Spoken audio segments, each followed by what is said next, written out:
She was walking home when it happened. A normal evening turned into a living nightmare. But Carlesha Freeland-Gaither didn't just survive. She made sure her story would change lives forever. It was a cool Sunday evening in Philadelphia. The kind of night where families were finishing dinner, and streetlights began to flicker on like stars. 22-year-old Carlesha Freeland-Gaither had just spent the weekend visiting her godson's birthday party in Germantown, a neighborhood she knew well. She was smiling, tired but content. As she stepped off the bus, only a block from home, her steps were steady. She was texting her mom, letting her know she was almost there. She walked past houses with porch lights glowing and a few neighbors chatting quietly outside. Then everything changed. Out of the shadows came a man. He moved quickly, too quickly, and before Carlesha could react, he grabbed her. He screamed, fought. She wasn't giving up without a fight. Shoes flew off. Her phone dropped to the pavement. Pieces of her glasses scattered. But she was strong, kicking, scratching, refusing to be silenced. A nearby man named Dwayne Fletcher heard her scream. From his car, he saw a terrifying scene. A young woman being forced into a dark sedan. She fought like a warrior, leaving behind shattered windows, broken glass, and pieces of herself, as she was dragged into the car and it sped away.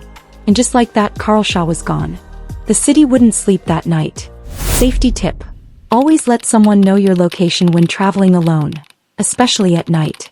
Enable location sharing on your phone with someone you trust. And if you ever feel followed or unsafe, don't go home. Go to a well-lit public space and call for help. Carlesha Gaither knew something was wrong. It wasn't just mother's intuition. It was a chill in her chest that wouldn't go away. Her daughter never missed check-ins. And when she didn't answer the phone that night, Carlesha's heart dropped. The next morning, police arrived at the scene where Carlesha's shattered glasses and phone still lay on the ground, haunting reminders of the violent struggle that happened just hours before. Surveillance footage was found. It showed the terrifying moment of the abduction. Carlesha being dragged, kicking and screaming by a man into a gray Ford Taurus. Her face frozen in horror. Her screams unheard on the silent footage. But her resistance, that was loud. The story hit the news. Philadelphia was shaken. This wasn't just a kidnapping. This was someone's daughter, a young woman with dreams, with a family who loved her. A community cried out. Police launched a citywide search. Tips poured in, but they needed more. Time was slipping away. The abductor's face was caught in the footage for a split second. It wasn't clear, but it was something. And then a break. Investigators discovered blood in the area where the car had been. Later they learned it belonged to Carlesha. She had fought until the very end. Still, there was no sign of her. Not a phone call. Not a message. And not a clue where the car had gone. But one thing was certain. Carlesha was still out there. And she hadn't given up. She was strong. She was brave. And someone had to find her. Safety tip: if you witness a crime, don't freeze. Call 911 immediately. Try to remember details like car color, license plate, or clothing. Even small things can lead to a breakthrough.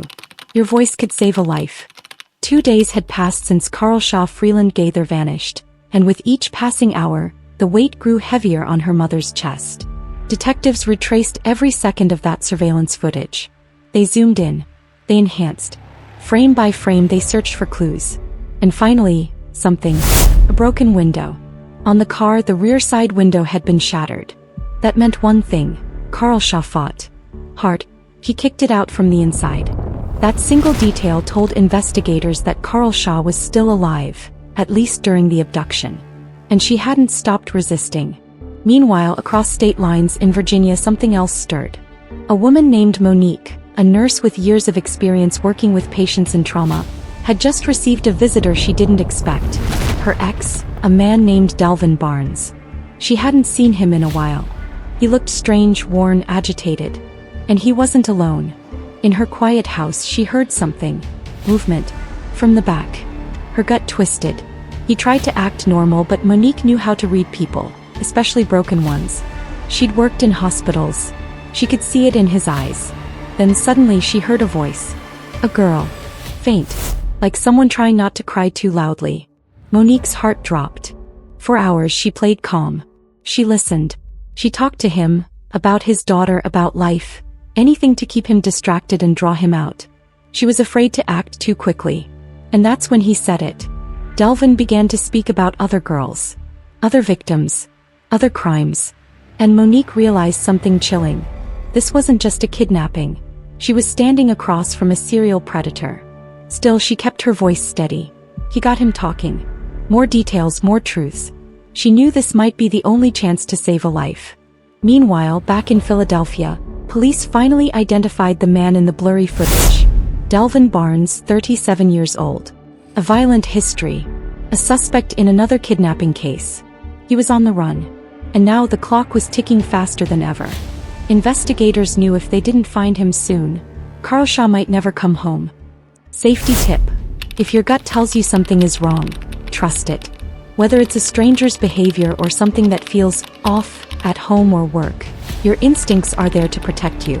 Get to safety and report it. It's better to be cautious than silent. If this story moved you, if Carlesha's bravery inspires you, don't stay silent. Subscribe to hear the full story as we uncover each chapter of courage, terror, and triumph.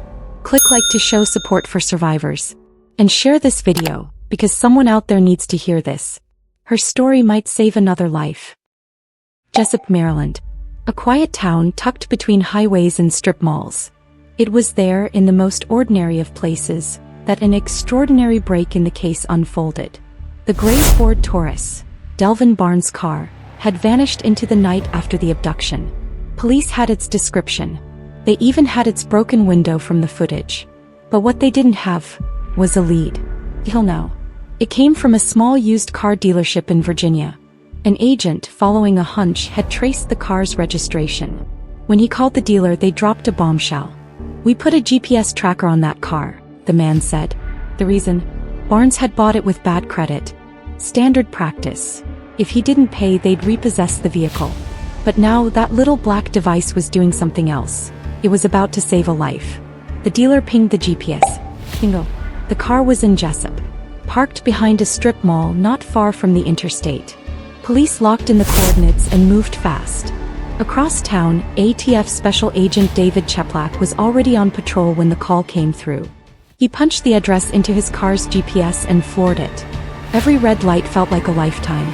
He arrived just before sunset. From a distance, he scanned the lot, rows of parked cars under dim orange lights. Then there was the gray Ford Taurus. The back window was covered with a black trash bag, just like in the footage. He couldn't see inside. Was she there? Was she alive?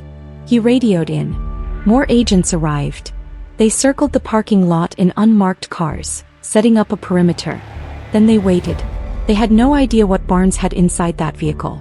A weapon, a plan, a bomb. They couldn't risk bursting in and spooking him. But one thing was clear. If that car moved, they were going in. Minutes passed. A quiet tension hung in the air. Then, movement. Barnes emerged from the back seat and slipped into the driver's seat. The car engine hadn't started yet, but it was only a matter of time. That's when the command came down. Take him. No. Agents sprang from the shadows like lightning. Guns drawn. Commands shouted. Hands where we can see them. Out of the vehicle. Barnes froze. He never saw them coming. With his face pressed against the pavement and handcuffs snapping shut around his wrists, Delvin Barnes was no longer in control. But the agents weren't done. One by one, they carefully opened each door of the vehicle. Then, silence. They reached the back door. Pulled back the garbage bag. Inside was a young woman. Bruised. Shaking. Eyes wide. "I'm Carlesha," she whispered. "I'm the one you're looking for." Safety tip. Always share your transportation details, like ride type, driver name, or license plate, with someone you trust. A single detail, like a broken window or a GPS ping, can make all the difference in an emergency.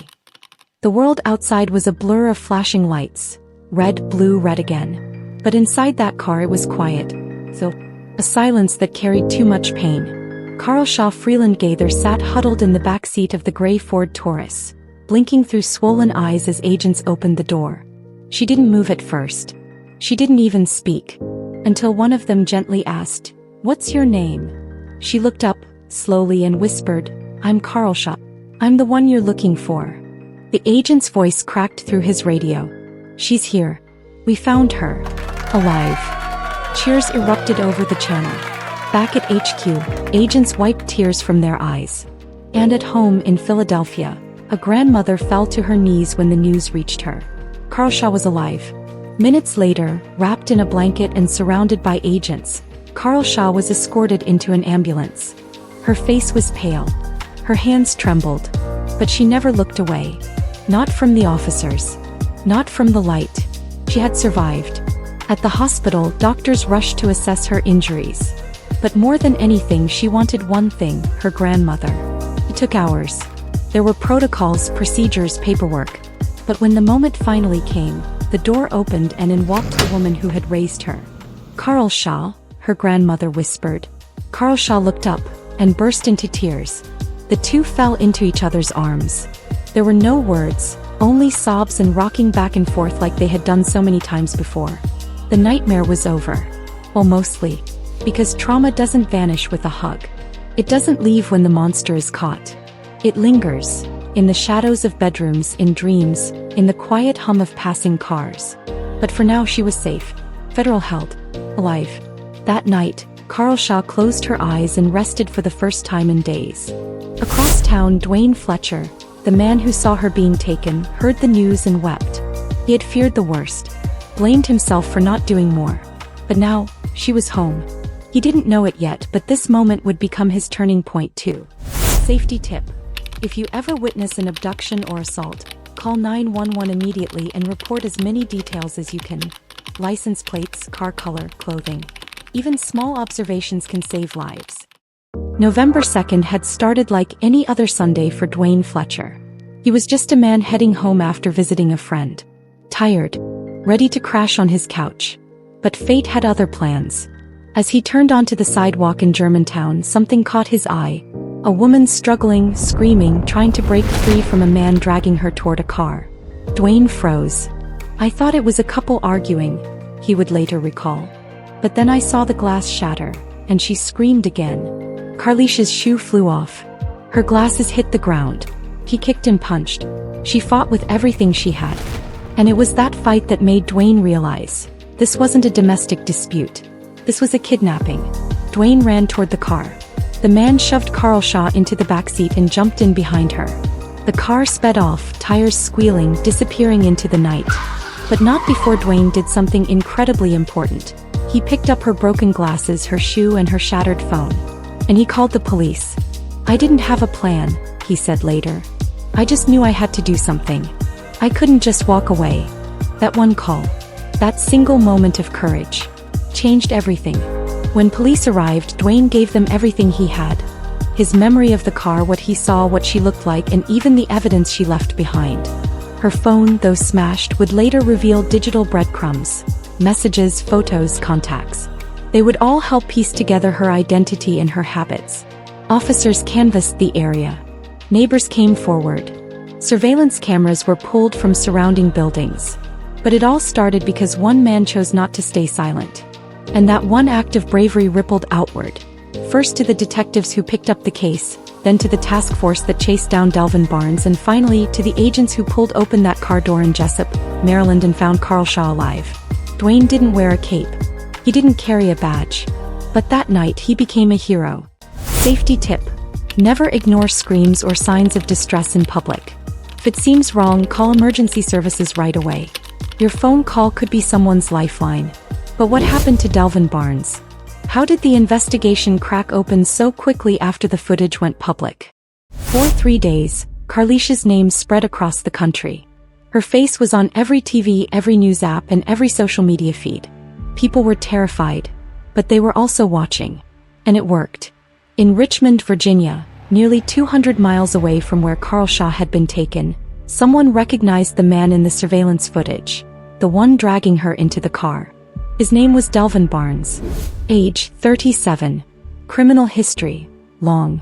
Current status, on the run. Just weeks before Carlesha's abduction, Barnes had been wanted for another brutal crime, the kidnapping and torture of a 16-year-old girl in Virginia. The details were horrific. He had lured her into his car, held her captive, and committed acts so vile they shocked even hardened investigators. Now, those same investigators had reason to believe he had struck again. The key break in the case came from something small but powerful: the car. Remember the gray Ford Taurus seen on the footage? Detectives tracked its origin to a used car dealership in Virginia. And here's where luck and good policy stepped in. Because Barnes had bad credit, the dealership had installed a GPS tracking device in his car, just in case they ever needed to repossess it. That one detail would change everything. Using the GPS system, investigators got a live location. The car was in Jessup, Maryland. So, not moving. The FBI, ATF, and local law enforcement quickly converged. Every second mattered. Because they didn't just want Barnes, they wanted to find Carlesha alive. They followed the signal to a strip mall. A gray Ford Taurus sat quietly in the corner of the parking lot. From a distance, agents noticed the back window was broken and covered with a black trash bag. Their hearts pounded. Was this the right car? Was she inside? They waited for the go-ahead to move in. And then Barnes appeared, slipping into the driver's seat. That was it. Agents swarmed. Guns drawn. Doors yanked open. Barnes pulled from the seat, stunned, handcuffed in seconds. But it wasn't over. They still didn't know if Carlesha was alive. They ran to the back seat, pulled open the door, and there she was, shaking, tear-streaked, alive. Carlesha Freeland-Gaither had survived 3 days of horror, and now she was going home. Safety tip: always note vehicle descriptions, make, model, color, license plate, if you witness suspicious activity. These details can be crucial in finding someone fast.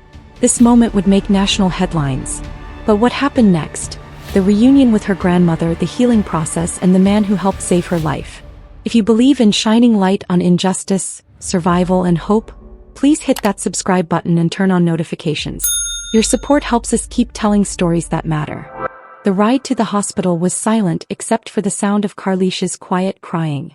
Not out of fear anymore, but release. She had survived something unspeakable. And now, in the safety of the back seat, wrapped in a blanket handed to her by a federal agent, she could finally begin to feel it all. Her face was bruised. Her wrists were raw. Her spirit was shaken but not broken. When they arrived at the hospital, Carlesha was rushed inside for a full medical exam.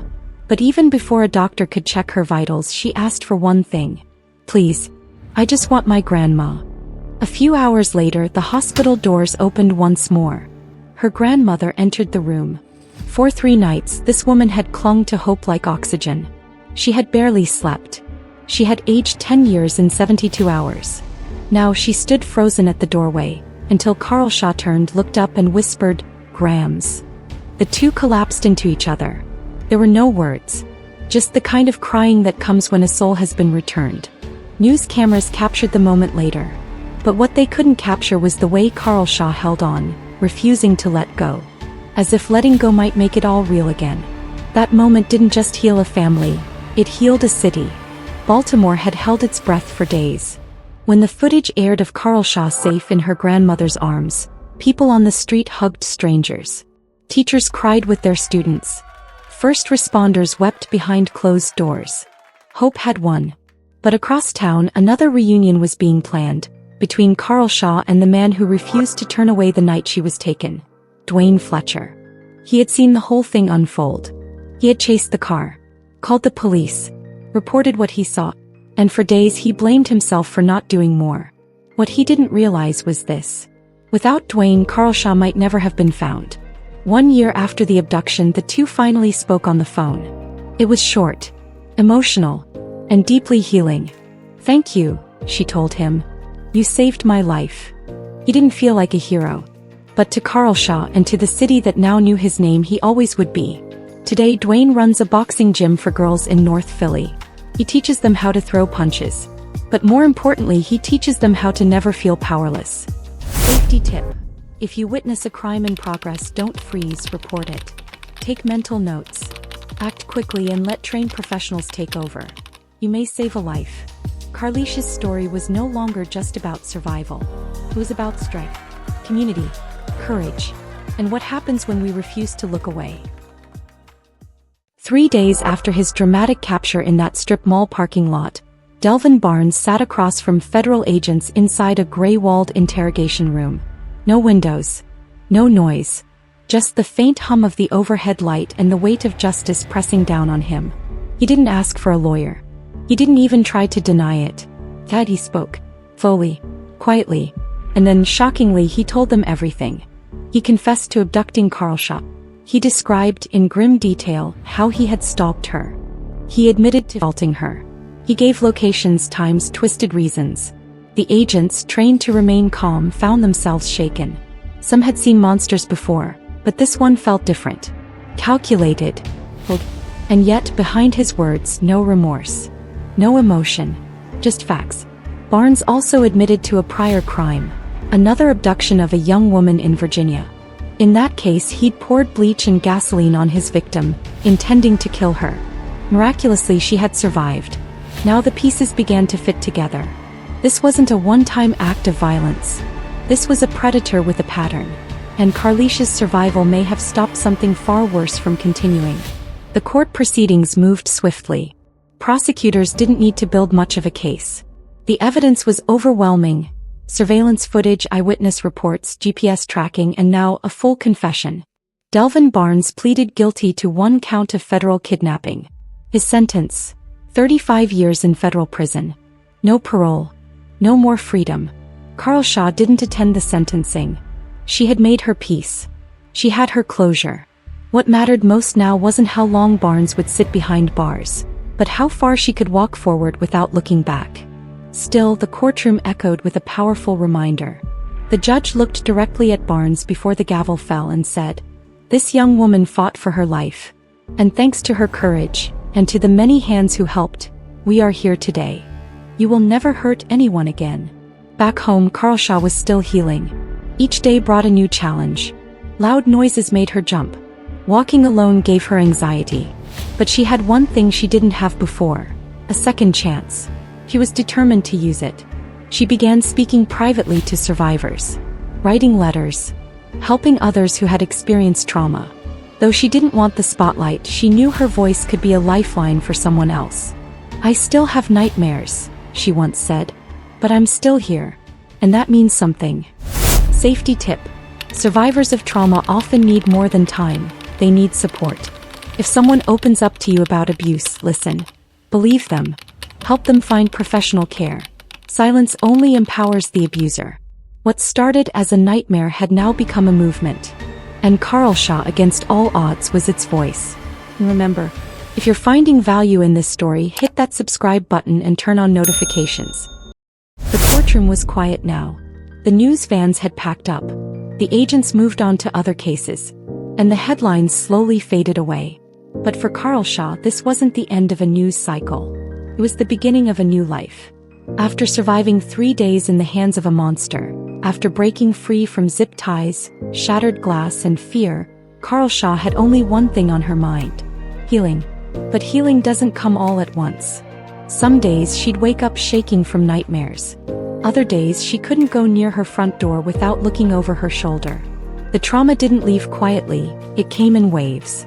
But she fought back. Not with fists, not with anger, but with grace, courage, and the quiet strength that had saved her life in that car. She went back to school. She reconnected with loved ones. She found purpose in her pain. And then, something beautiful happened. Carlesha became a mother. Holding her baby boy in her arms, she felt something she hadn't felt in a long time. Joy. "Just watching him," she said. "He reminds me of what life is supposed to be, how happy and innocent and free you're supposed to feel." Her son became a symbol of hope. A new chapter. A reminder that no matter how dark the past, the future could still shine. Carlesha learned to smile again. To trust again. To live. People sometimes ask her if she wishes it never happened. And her answer? It stuns them. "I'm happy he chose me," she says. "Because when I think about somebody else, I wouldn't want to put them through that."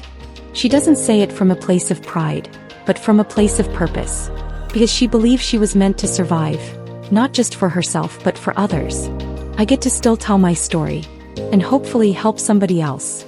Carlesha's story teaches us something powerful, that the human spirit can endure unimaginable pain and still choose love. That a young woman from Philadelphia can be dragged into hell, and still rise stronger than ever. That even when we're most afraid, most alone, most broken, we are not beyond hope. Safety tip. If you ever feel you're being followed or sense danger, trust your instincts. Scream, run, draw attention. There is no shame in fighting for your life. Survival is not weakness, it's courage. And so today, Carlesha Freeland-Gaither is not just a survivor. She's a mother, fighter, a hero. She reminds us that the worst day of your life doesn't get to define you. You do. Thank you for walking through this journey with us. If this story moved you, helped you, or made you feel something, please like this video, share it, and subscribe to our channel. We tell stories that matter. Stories that inspire. Stories that could save a life. Hit that bell icon so you never miss another voice that needs to be heard. Until next time, stay safe, stay strong, and never stop believing in your comeback story.